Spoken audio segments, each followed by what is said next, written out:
का जो हमारा टॉपिक है वो अगर आप पेज नंबर 17 देखें तो नीचे लिखा हुआ है density and volume.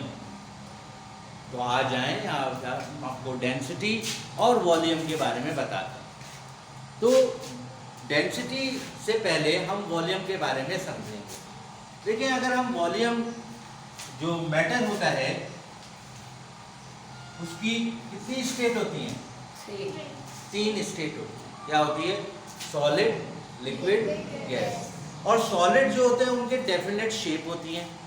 For example देखिए, मैं एक बॉक्स बना रहा हूं।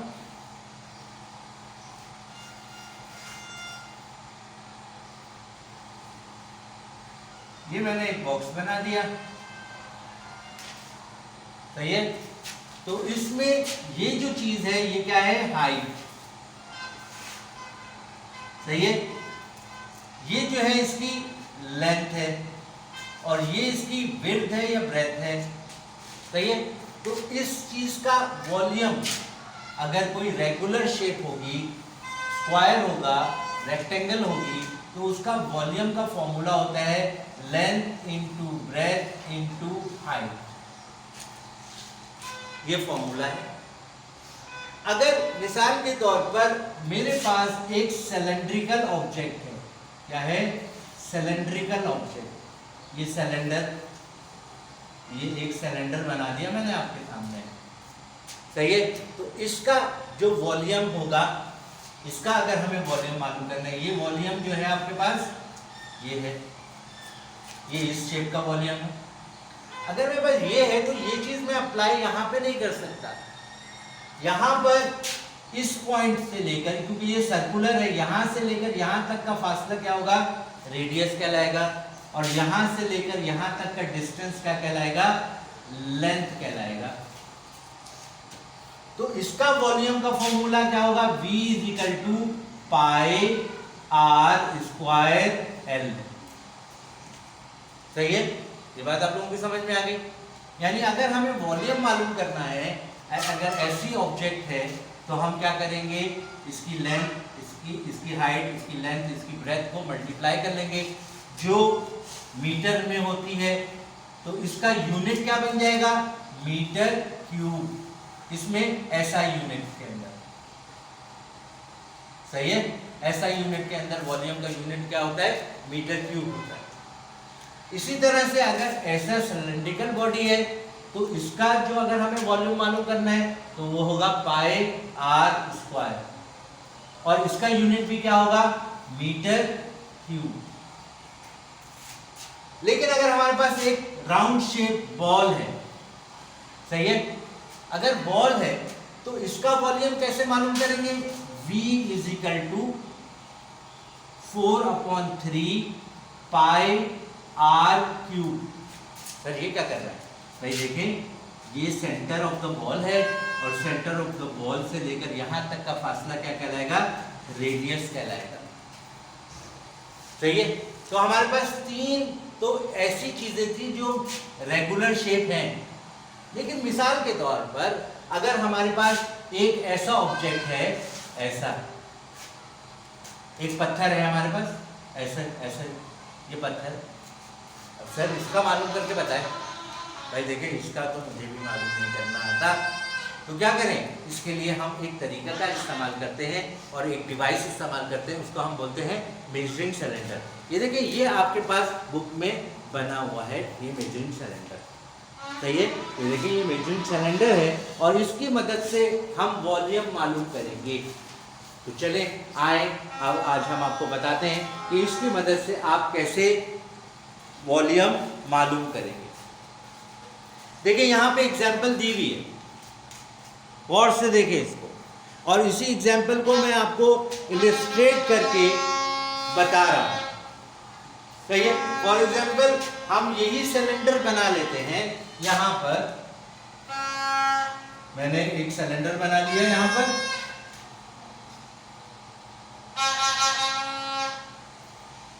ये मैंने एक सिलेंडर बना लिया और यहाँ पर जो है इसके अंदर निशानात लगे हुए हैं।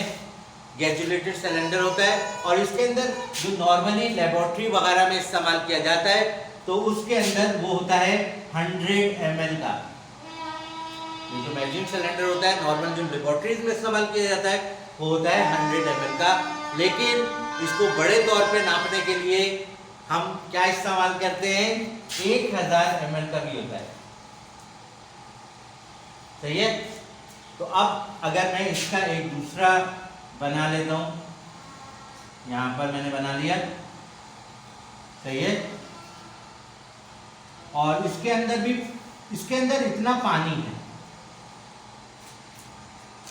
सेम साइज है, यानी यहां तक पानी है। अब मैं क्या करता हूं, इस चीज को उठाकर इसके अंदर डाल देता हूं।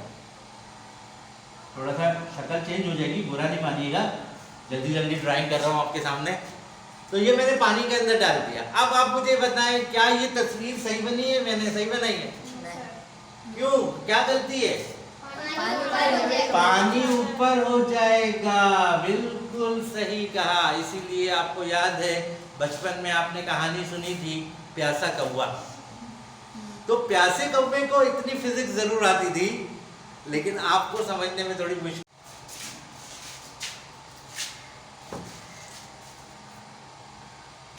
अभी जो हमने आपको दो चीजें बताई कि वॉल्यूम ऑफ रेगुलर शेप कैसे मालूम करते हैं, तो मैं अभी आप तमाम स्टूडेंट से पूछता हूँ, बोर्ड मैंने मिटा दिया है, आप लोग मुझे जवाब दें कि अगर मेरे पास एक स्क्वायर या क्यूब है, उसका वॉल्यूम का फॉर्मूला क्या होगा? B = length into height into breadth. सही है, ओके। और अगर एक सिलेंड्रिकल होगा तो बताएं? Pi r cube, pi r square l, pi r square l. तो आपने पहला मुझे बताया B = length into breadth into height. अब ये आगे पीछे कर सकते हैं, इसमें कोई ऐसा मसला नहीं है। और इसका यूनिट क्या बताया था हमने आप लोगों को? ऐसा यूनिट क्या बताया था? Metre cube.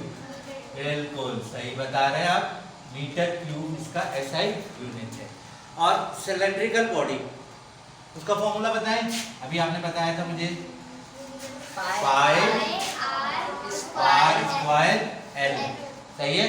और इसका यूनिट बताएं? Metre cube. शाबाश, गुड। और तीसरा हमने आपको एक स्फीयर का बताया था, गोल ऑब्जेक्ट का बताया था, वो क्या फॉर्मूला था? 4/3 पाई आर क्यूब। सही है कि ना? ये दो फॉर्मूले आपके प्रैक्टिकल में इस्तेमाल हुए। सही है। ये प्रैक्टिकल जो वर्नियर कैलिपर का प्रैक्टिकल है उसमें इस्तेमाल होगा, और ये जो है स्क्रू गेज का जो प्रैक्टिकल है उसमें ये फॉर्मूला इस्तेमाल होगा वॉल्यूम मालूम करने के लिए। सही। अच्छा, तीसरा तरीकाकार हमने, ये जो चीज है ये किसके लिए इस्तेमाल हो रही है? रेगुलर शेप ऑब्जेक्ट के लिए। यानी हमारे पास जो शेप है वो रेगुलर है। यानी हमारे पास क्या था? हमारे पास एक बॉक्स बना हुआ था, इसका हमने वॉल्यूम मालूम करना था। सही है। यहाँ पे हमारे पास एक सिलेंडर था। सही है। इसका हमें जो है मालूम करना था वॉल्यूम, और यहाँ पर एक राउंड बॉडी थी, इसका मालूम करना था। और इर्रेगुलर शेप को मालूम करने के लिए आपने मेजरिंग सिलेंडर का इस्तेमाल किया। चले, आज अभी हम जो टॉपिक इस्तेमाल पढ़ा रहे दोबारा वो है डेंसिटी। देखिए, जो मैटर की प्रॉपर्टीज होती हैं उसको समझने के लिए हम उसका वॉल्यूम मालूम करते हैं कि भाई वो कितनी जगह घेरता है, उसका मास मालूम करते हैं कि उसका कितना मास है। सही है। और तीसरी जो प्रॉपर्टी हम मालूम करते हैं कि उसकी डेंसिटी क्या है। तो डेंसिटी क्या होती है? डेंसिटी होती है मास पर यूनिट वॉल्यूम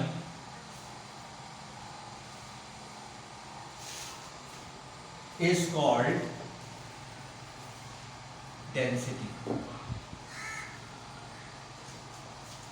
समझ नहीं आता ये? यकीन माने बहुत दफा पढ़ा है लोगों को, लेकिन लोग समझ नहीं पाते, और ये बहुत इंपॉर्टेंट चीज है। डेंसिटी का फॉर्मूला जो है मैं आपको लिख रहा हूं, ये डेंसिटी का सिंबल है, P नहीं है, P जैसा है, P नहीं है, सही है। तो ये है density is equal to mass का सिंबल होता है m और वॉल्यूम का सिंबल होता है ये। यानी अगर हमारे पास ये ऑब्जेक्ट था, इसका वॉल्यूम तो हम इससे मालूम करेंगे, यानी length into breadth into height, और फिजिकल बैलेंस से इसका मास मालूम कर लेंगे। तो मास और वॉल्यूम को डिवाइड करेंगे तो उसकी क्या निकलेगी, डेंसिटी निकलेगी। लेकिन डेंसिटी का जो यूनिट होगा वो होगा किलोग्राम पर मीटर क्यूब। अब मास का यूनिट है किलोग्राम और वॉल्यूम का यूनिट है मीटर क्यूब, और ये हम क्या बता रहे हैं, ऐसा यूनिट में आपको बता रहे हैं, सही। तो डेंसिटी जो होती है वो एक प्रॉपर्टी होती है जिससे हम सॉलिड है, अगर एक सॉलिड है, सही है, तो उसका वजन कितना है, उसका मास कितना है, उसका वॉल्यूम कितना है, यानी उसने कितनी जगह घेरी हुई है, सही है, और उसकी डेंसिटी क्या है, तो हम उसकी एक प्रॉपर्टी मालूम कर सकते हैं, बस सही है। हो रही है तो प्यासे कौवे ने क्या किया था, कंकर उठाया मटके में डाला, कंकर उठाया मटके में डाला, और आहिस्ता आहिस्ता पानी ऊपर आया और उसने अपनी प्यास बुझा ली। तो अगर हम ये पत्थर को नीचे की तरफ डालेंगे तो पानी क्या होगा, ऊपर की तरफ आ जाएगा। तो अगर ये जो डिफरेंस है, फॉर एग्जाम्पल 10 ml का आया, पानी कितना ऊपर हुआ, 10 ml, तो इस जो पत्थर का वॉल्यूम होगा वो होगा 10 ml। तो मुझे उम्मीद है कि आपको पता लगा होगा कि इर्रेगुलर ऑब्जेक्ट का जो है वॉल्यूम कैसे मालूम कर सकते हैं। तो पहले दोबारा से हम थोड़ा रिकैप कर लेते हैं। मैटर की 3 फेजेस होते हैं, सॉलिड, लिक्विड एंड गैस। और यहाँ पर हम सॉलिड के बारे में बात करते हैं तो रेगुलर शेप होती है, इसकी लेंथ, इसकी हाइट, लेंथ, ब्रेथ, और इसका फॉर्मूला होता है length into breadth into height, और इसका यूनिट होता है सेंटीमीटर क्यूब, ऐसा यूनिट। अगर हमारे पास सिलेंड्रिकल ऑब्जेक्ट होगा तो उसका वॉल्यूम होगा 4 pi r l, pi r square l. और इसी तरह अगर हमारे पास राउंड शेप होगी तो उसका वॉल्यूम होगा 4/3 पाई आर क्यूब। और हमारे पास अगर एक इर्रेगुलर शेप ऑब्जेक्ट है तो उसका वॉल्यूम जो है हम इस तरीके से मैजिक सिलेंडर से मालूम कर सकते हैं।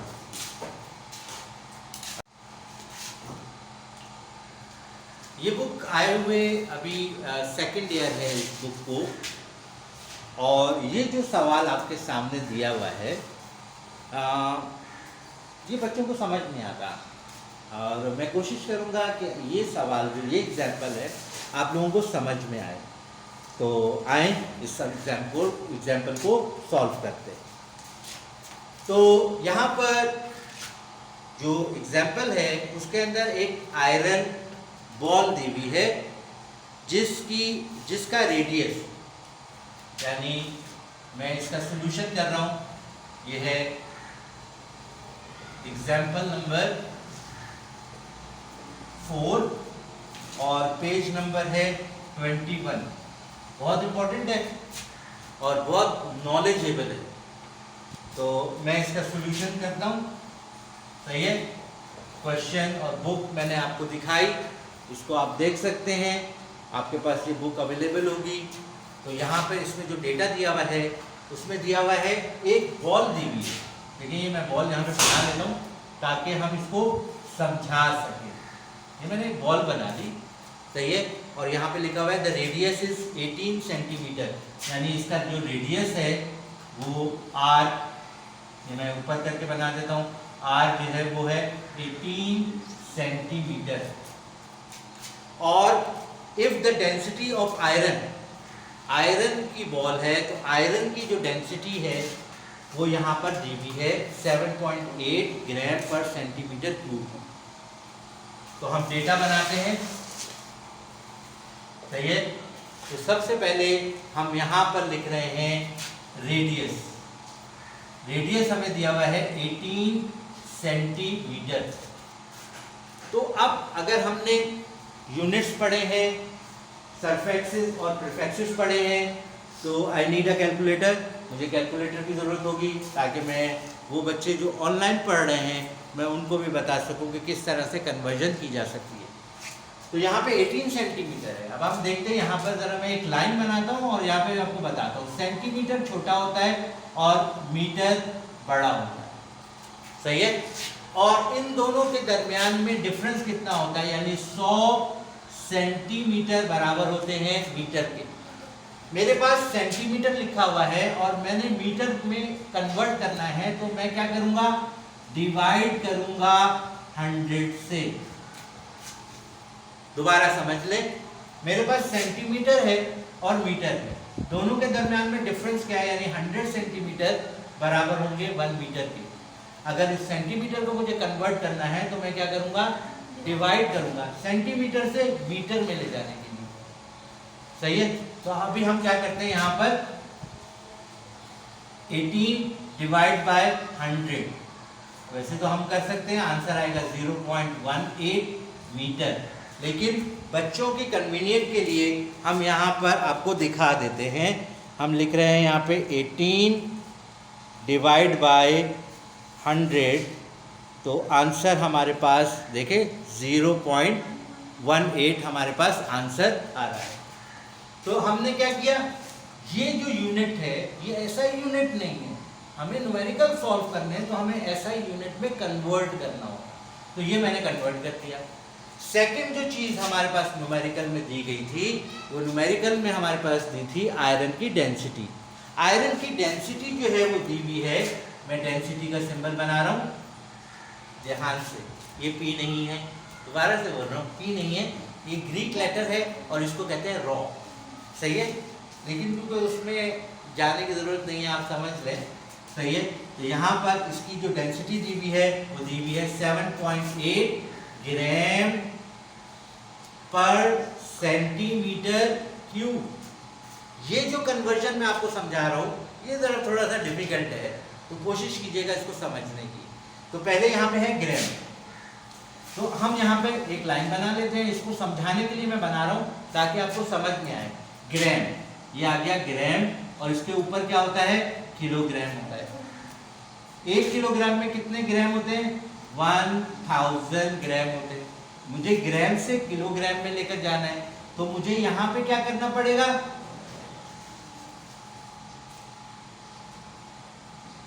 चीज है ग्राम में, तो मुझे क्या करना पड़ेगा, डिवाइड करना पड़ेगा। देखिए ना, ग्राम से किलोग्राम में जाऊंगा तो क्या करूंगा, डिवाइड। सही, ये बात समझ में आ गई। तो चले हम ये लिख लें। अब यहाँ पर ग्राम है और ग्राम को हमने किलोग्राम में कन्वर्ट करना है, दोनों का डिफरेंस क्या है, 1000 का। तो हम यहाँ पे क्या करेंगे, 7.8 डिवाइडेड बाय 1000।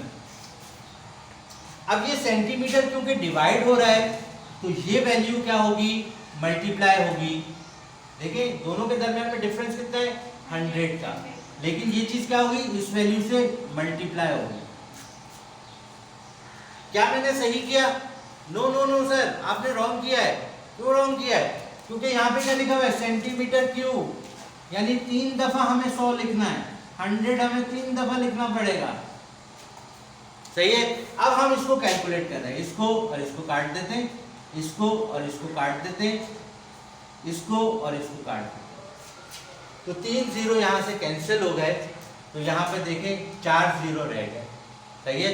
तो मैं इसको लिख रहा हूँ 7.8 मल्टीप्लाई बाय 1000, और इसको मैं मल्टीप्लाई करूंगा तो आंसर क्या आएगा, 7800। यूनिट क्या लिखूंगा, अब किस में आ गया ये, किलोग्राम में, तो मैं यहाँ पे लिखूंगा किलोग्राम अपॉन, और अब ये क्या चीज सेंटीमीटर किस में कन्वर्ट हो चुकी है, मीटर, तो सिर्फ मैं क्या लिखूंगा, मीटर। मैंने सही लिखा है, नो नो सर आपने रॉन्ग लिखा है, हम तो सो रहे हैं, हम आपको क्या लिखना चाहिए था, मीटर क्यूब लिखना चाहिए था, क्योंकि यहाँ पे आपने 3 दफा 100 से मल्टीप्लाई किया। ये बात आप लोगों की समझ में आई। अब जब ये काम हम कर लेते हैं और हमें मालूम क्या करना है, रेडियस, यानी हमें मालूम क्या करना है, मास मालूम करना है। ये दो हमारे पास चीजें थी। और अगर आप इस सवाल को देखें, what is the mass of solid iron, तो हमें क्या मालूम करना है, मास मालूम करना है। ये जो सवाल है मुश्किल है। देखिए डेटा के अंदर कितनी सारी चीजें आ गई, अगर कोई भी स्टेप आपका मिस हो जाएगा तो आपका सवाल शानदार होगा, 0 मार्क्स। फॉर्मूला लिख रहा हूं यहां पर, formula of density. Formula of density क्या है, rho is equal to mass upon volume, ये फॉर्मूला है। अच्छा जी, यहां पे हमें डेंसिटी मालूम है कितनी है, 7800 हमने मालूम की ना, ये देखिए ये हमने मालूम की, सही है। मास हमें मालूम नहीं है, इसकी जगह क्या लिख देंगे, m। वॉल्यूम हमें पता है नहीं, मास मल्टीप्लाई बाय v होगा। वॉल्यूम भी हमें पता नहीं है। अरे ये तो गलत हो गया ना, क्योंकि हमें पर तो रेडियस था और हमें वॉल्यूम नहीं पता। अब हमें क्या करना पड़ेगा कि ये जो v है, पहले हम क्या मालूम करेंगे, इस v को मालूम कर लेंगे। तो वॉल्यूम का भी आपको फॉर्मूला पढ़ाया था, v is equal to 4/3 pi r cube, ये फॉर्मूला लगाएंगे। देखिए एक सवाल के अंदर कितने सारे सवाल पूछ लिए उसने, है तो छोटी सी एग्जाम्पल। तो अगर हम प्रॉपरली नहीं समझते होंगे किसी चीज को तो you can not solve it. तो आप ये देखिए हम क्या करेंगे, 4/3 पाई की वैल्यू कितनी होती है, 3.14, और रेडियस हमने कितना मालूम किया था, 0.18, और इसके ऊपर क्या डालूंगा, क्यूब, क्या डालूंगा, क्यूब। अब इस सवाल को सॉल्व करने के लिए आप क्या करेंगे कि कैलकुलेटर इस्तेमाल करेंगे। पहले 0.13 को आप 3 से मल्टीप्लाई करें या इसकी पावर चेंज कर ले।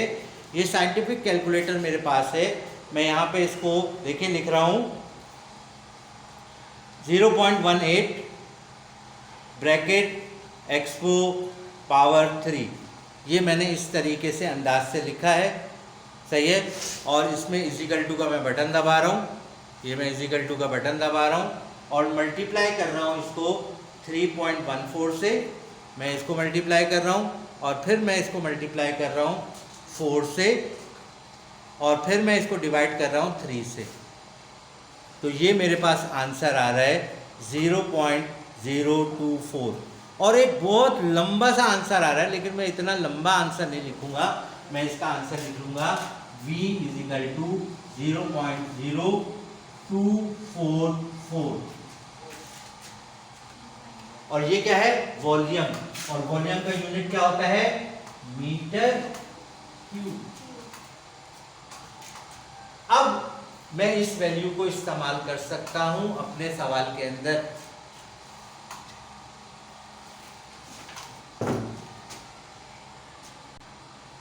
फर्दर कैलकुलेशन जो है, ये वॉल्यूम हमने मालूम कर लिया, ये फॉर्मूला है, हम फर्दर कैलकुलेशन इस साइड पे कर रहे हैं। ये हमने हमारे पास है rho is equal to m/b, ये डेंसिटी का फॉर्मूला है। डेंसिटी हमारे पास थी 7800, मास हमारे पास मालूम करना है, वॉल्यूम हमने by the help of this formula जो आपको प्रीवियस लेक्चर में मैंने बताया था वो हमने मालूम कर लिया। तो जो राउंड बॉडी होती है, स्फेयर होती है, उसका फॉर्मूला होता है 4/3 पाई r क्यूब।